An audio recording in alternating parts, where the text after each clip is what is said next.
AYM vốn tụi mình bé đã căn buồng kia đấy là giảm thì hôn thì ốm tập tầm văng đôi mình nhá ở mắt sai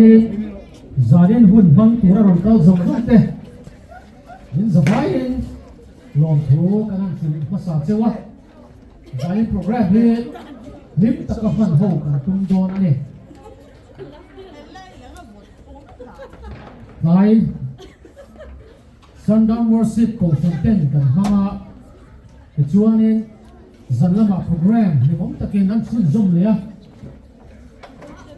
cái chúa nặc tu cái mà tu po thì bóng ta kiến program cần mang sầu dễ đôi liền giờ đi apo hia thalai ke program he à hiếm thèm cái là văn cần tung đòn liền cái mà đi hậu gì mà hiện tắm tập thì có mà đi chú hậu chú xuống này anh ta lên tới hai xuống hôn program thay tên anh ăn xiêm đi ở đâu cũng đấy cái gì về cái program thế cái tôi sẽ là hít thêm cái cần mang số đó đi em police cổ phần tàu thuyền cái gì à chưa vào chuan mà sai phát hiện này là cần hôn thế cái này cổ ti rằng cái này hiện phát hiện này là cần hôn giống giống cái mình hàng tu lệ chân là hôn mình xiêm sạch tu lên cô HT đâu là khu mà cần soi đấy chân nó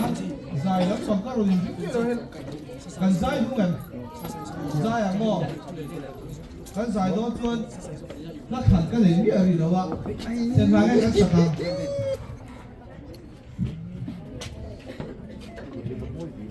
yang lai hian him ru amaro su pathian in sunga ro ren don ti sa de mang chu eng mai to nei su la in pang tin tu om het su se in that lai hun ari don lo tu phim te mun so pasari chang som hi pathi thin nung nim hi dam doi thatak ania thin nung nung sia ro chu chuan ru ati ro chi in ni le tang kan ba bu chang se tu lo ni som sa ko se kan ba bu chang muang khan trong các thiên chủ hiền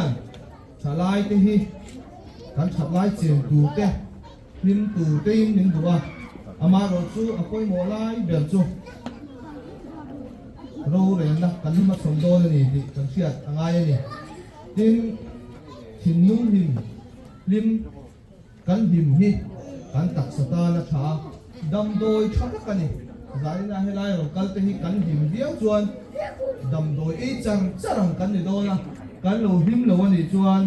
cắn rụt thì mỗi tu cắn rụt thì khó lầu tu thì đâu là chu vào chuan nín ta kinh giá nín hăng tủ lên dù sặc đau cắn nhìn hà nữa đi